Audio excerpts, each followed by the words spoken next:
Hormones affect other hormones. One way we see this is the interaction that occurs between our adrenals, which can have a knock-on effect onto our thyroid, which then can have a knock-on effect onto our sex hormones like estrogen and testosterone. So typically what we'll see is that clients will come to see us with either testosterone being low typically in males, or estrogen dominance in females. Now, what we'll often find is these are symptoms of imbalances that are occurring further up this chain. And often if we don't fix these imbalances first, we'll never see this balance out. Now, in our conventional healthcare model, when someone presents with imbalances in the sex hormones, they'll be prescribed often hormone replacement therapy. However, there's an underlying reason why these are often out of balance, and that can often occur further up the chain in the thyroid or the adrenals. So things that we often find that affect our adrenals negatively is firstly stress, which makes a lot of sense. Our adrenals are the things that produce cortisol in the body in response to stress. Now, in short-lived episodes of stressful events, we can do pretty well.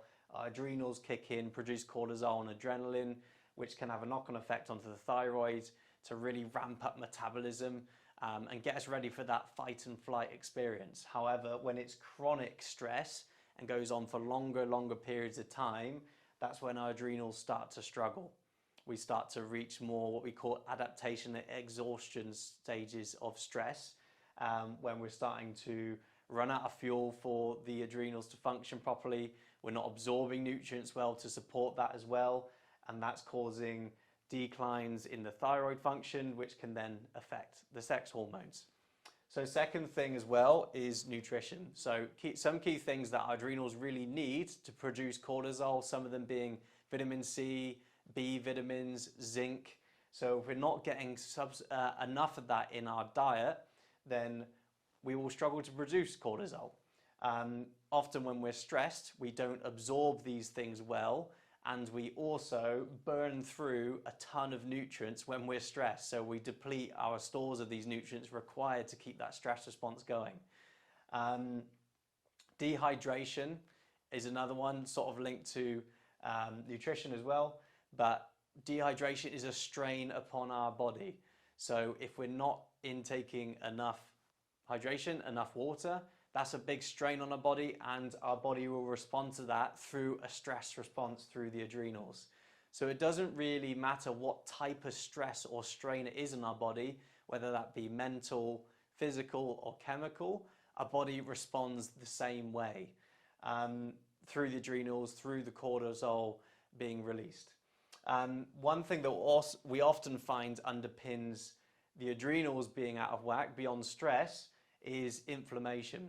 So underlying systemic inflammation in the body, whether that's coming from the gut, from the mouth, from chronic infections, from food sensitivities, that will cause a stress response and be causing the adrenals to be working. Overtraining, another reason why inflammation is upregulated in the body and will keep us in a hypercortisol state like chronic stress.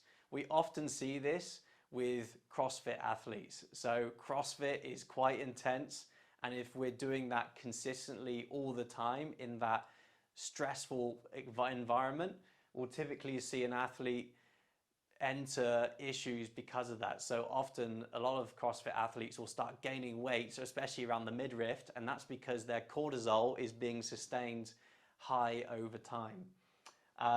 Sleep apnea, one thing that often is missed, and sleep apnea can be a huge hidden underlying reason of inflammation being upregulated in the body and a reason for stress and strain on the body. So sleep apnea, effectively we stop breathing when we sleep. So effectively we almost die because we're suffocating when we sleep. That is pretty stressful for our body. So if that's not fixed, that will cause continued imbalance in our adrenals, which can have knock-on effects on all these things as well. And then also trauma. So if we've experienced trauma in the past that hasn't been resolved, especially early life trauma, that has been shown to have huge impacts on our adrenals and on our cortisol effects. So what have we learned?